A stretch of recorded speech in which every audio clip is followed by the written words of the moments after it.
Hi everyone, today I am just going to explain you about the functional keys from F1 to F12, how it works. Okay, let's start from F1. F1, what is meant by F1? It is helpful for online help. If we want to take any of like plans or something like that, we can use F1 command. Okay, and we comes for F2. F2, it will helpful for command panel maximize and command panel minimize. See, F2 will works like this. And let's comes for F3 toggle. F3 for snap mode. Snap mode, what is meant by snap mode? Hope you know.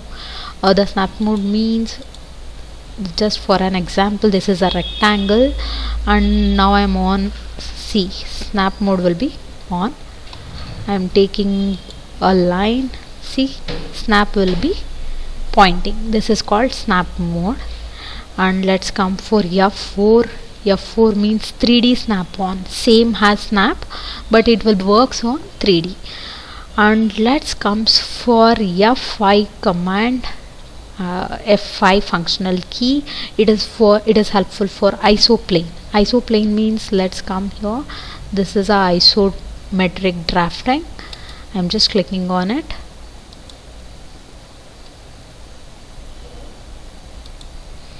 Yes, this is a isoplane. It works F5 command.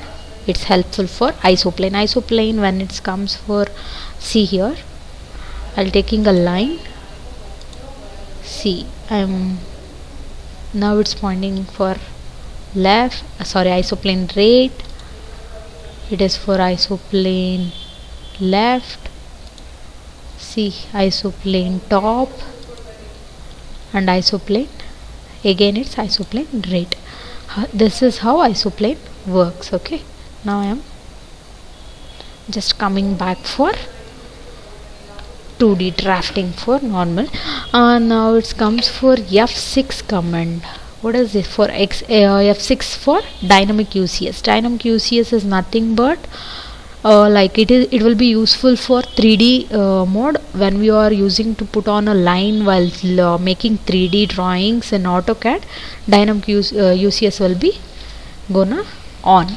Okay, and next come for F7 command. F7 for grid on and grid off. You can see over here, grid on and grid off. Okay, and comes for F8. This is the most important key and most useful key in AutoCAD. F8 is Ortho Mode. Ortho on, when the line want to be straight, then we are going to use F8 command.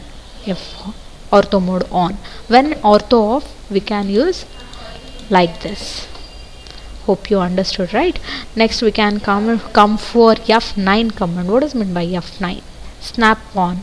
Snap on. Even F6 is also for, F3 is also for snap and F9 is also for snap. Don't get confused. F9 command will help you for, see here, F9 snap on. See, it's pointing out grid.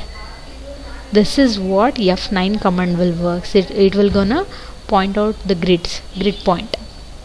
It is nothing but snap grid. Okay, and let's comes for F10. F10 for polar on. Polar, I just show you.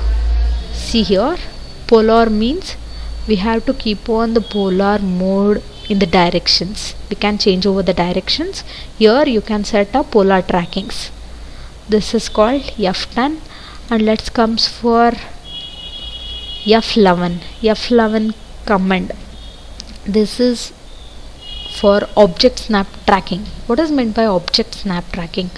Let's see, for example, I'm taking a line and I want to draw a line with this existing line. Means with the same existing line I want to draw one more line.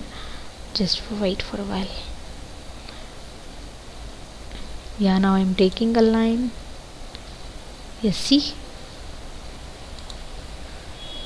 I draw a line, right? With this existing line only I draw a line. This is called object snap tracking. Snap tracking or else object snap tracking. Then let's comes for F12. F12 is nothing but dynamic input. What does mean by dynamic input? I'm taking a line. I'm just giving a number, like I want to put a line. Yeah, okay, 18. See, you can see here I'm writing a 18 over there, and 18 will came, right? But now I'm just off the dynamic UCS. You can off over there, or else you can use the shortcut key of F12. See, you can see, right? F12, we can use it for dynamic UCS. This is all the functional keys for work from F1 to F12. Hope you understood. Thank you, and subscribe my channel. Thank you.